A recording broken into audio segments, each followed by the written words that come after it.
Alassane Camara, aka DJ Soul, aussi surnommé le sorcier, une réputation que votre dextérité en matière de mixing vous a valu depuis près de 5 ans. Vous êtes producteur et promoteur de spectacles à Montréal, au Canada. Vous avez d'ailleurs fait vos premiers pas dans ce domaine en Allemagne. Vous êtes passionné de la musique. Depuis les années 90, vous êtes dans le monde du showbiz. Vous avez gravi tous les échelons dans cette chose qui vous a toujours passionné. Je veux parler de l'art. De la danse à la platine en passant par la musique, vous avez fait un peu de tout. Vous êtes le premier DJ à être invité dans cette émission, le 12 minutes. Bienvenue, bonjour. Bonjour et merci. Alors la première question que nous allons vous poser, oui, c'est de savoir pourquoi le surnom le sorcier. Est-ce parce que vous mangez de la chair humaine? Le nom, le sorcier vient des artistes.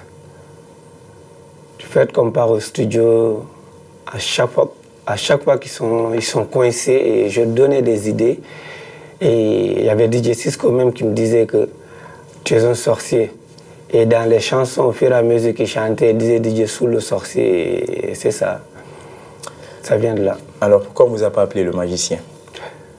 Ben, je sais pas. Je me dis que le magicien est trop limité. Le sorcier, c'est encore plus dangereux. Oui. Alors, quelle est l'importance véritable aujourd'hui d'un DJ dans le sillage musical? Le DJ est très important actuellement dans l'industrie. Et grâce au DJ, les artistes se font connaître. C'est eux qui lancent les artistes, au fait, avec les remixes que nous faisons. Et nous essayons aussi de promouvoir dans les différents clubs, événements, festivités, les artistes dont certains artistes n'ont pas accès. Donc c'est les DJ qui leur donnent la chance d'avoir une visibilité. Où est-ce que vous réussissez à puiser votre inspiration? L'inspiration, je dirais que c'est un don de Dieu. Ce n'est pas quelque chose qui se programme ou bien... C'est naturel. Donc dès que je vois le public... Votre talent relève du domaine du surnaturel que de l'exercice? Oui, c'est du surnaturel.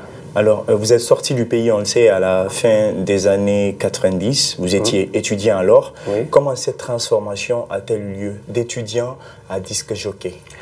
À la base, je n'étais pas disque jockey.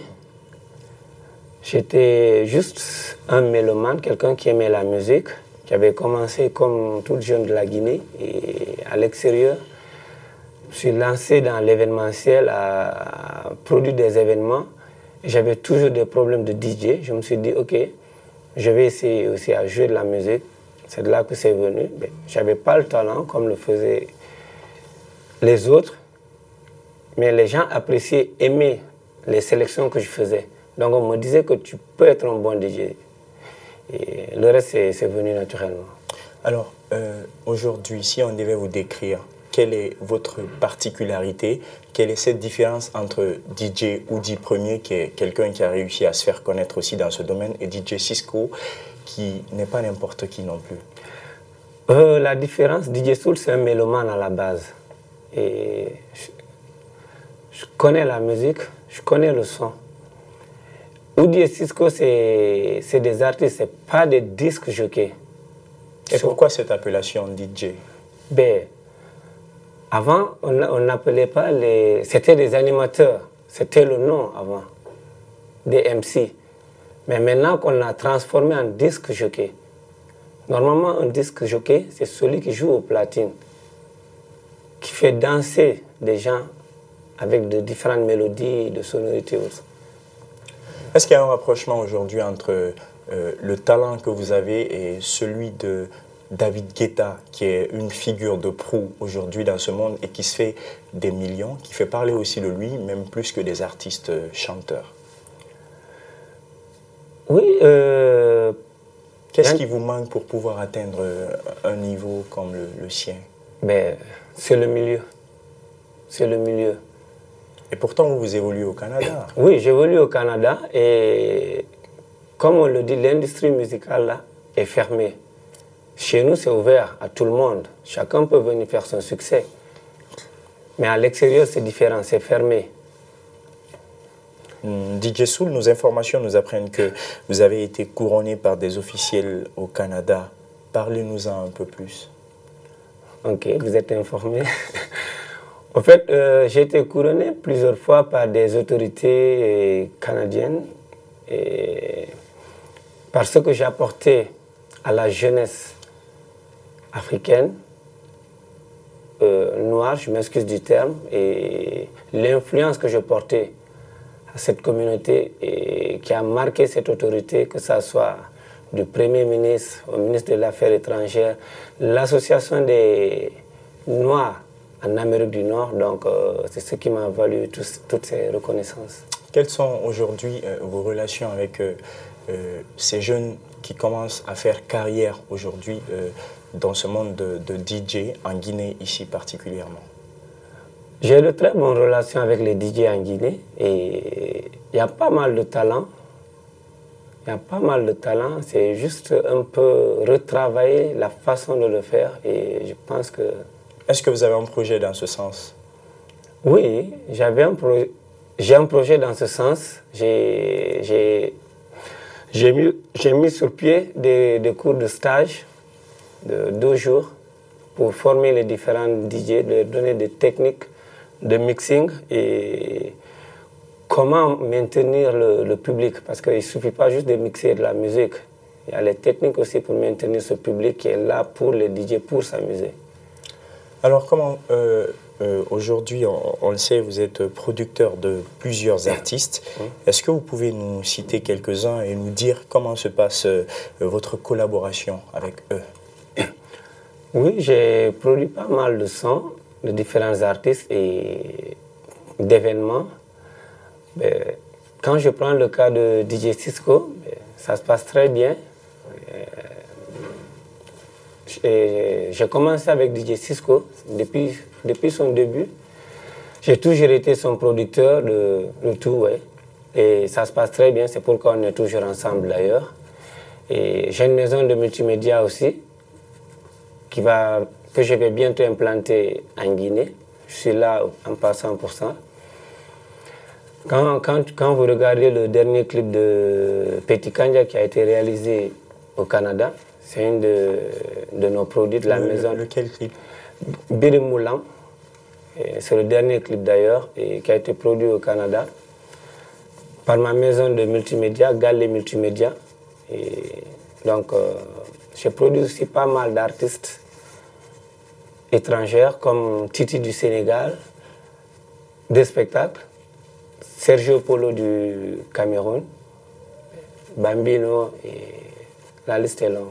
On sait que la tradition, à l'extérieur surtout, beaucoup qui font comme vous, beaucoup d'artistes, beaucoup d'animateurs, beaucoup de présentateurs évoluent dans la communauté.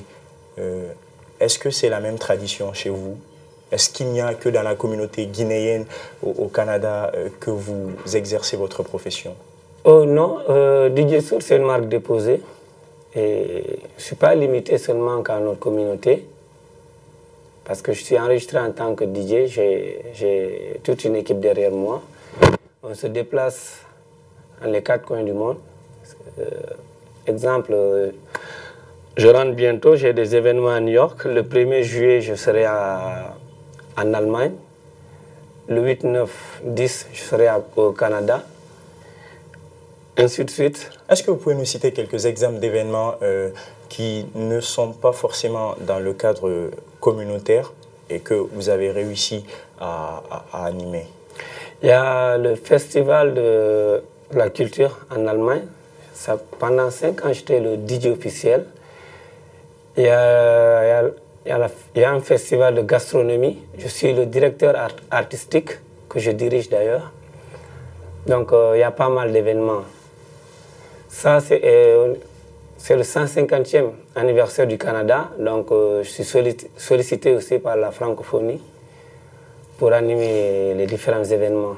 Et ce qui prouve à suffisance que vous avez un carnet d'adresses bien garni, mais est-ce que vous en faites profiter à d'autres jeunes, à d'autres artistes ici qui sont en train d'évoluer sur le plan local, mais pourtant qui méritent aussi de s'exporter? Oui, j'en fais profiter. Quelques exemples? Exemple, Petit Kanja était au Canada. Il y a pas mal d'artistes qui sont venus et je suis en projet aussi avec d'autres artistes qui sont sur place pour des échanges de culture et c'est ça. Si vous deviez décrire aujourd'hui donc l'évolution des DJ sur le plan local, parce que vous avez fait une observation, est-ce qu'ils sont vraiment en phase avec l'ère du numérique, l'ère, j'allais dire, du développement digital, avec ces applications qui foisonnent? Oui, je trouve qu'ils évoluent très bien, ils sont en avance, mais le malheur est que un DJ, ce n'est pas seulement les numériques. Parce que quand on parle d'un DJ, on parle de disque jockey, on parle des platines, il faut maîtriser tout ça. Et c'est pourquoi on a des problèmes maintenant avec les DJ, tout le monde se nomme DJ et on n'arrive pas à s'en sortir à cause des numériques, il faut juste synchroniser et ça passe, alors qu'il y a un très grand boulot derrière. On sait que vous êtes rentré au pays pour mettre justement en œuvre certains projets. Est-ce que vous pouvez nous citer pour 30 secondes, parce qu'on n'a plus assez de temps? Oui, ben, je suis là pour ma maison de multimédia, qui égale les multimédias. J'essaie de travailler dessus et c'est pour bientôt, vous allez avoir les informations complètes. Et on a appris également que vous êtes en phase de conclure un contrat avec une boîte, une discothèque de la place. Oui. Comment ça se passe, DJ Soul? Oui, ça se passe très bien. On a parlé. Il nous reste juste de signer le contrat et ça va être une première en Guinée pour qu'on investisse sur les DJ guinéens, sur un DJ guinéen qui va quitter de l'extérieur pour venir montrer son exploit ici. Est-ce que vous avez un dernier mot pour toute cette génération de jeunes DJ qui sont en train de vous suivre à l'instant? Bon, je dirais ne lâchez pas, continuez et vous avez toute la chance de réussir. Merci DJ Soul. C'est un plaisir.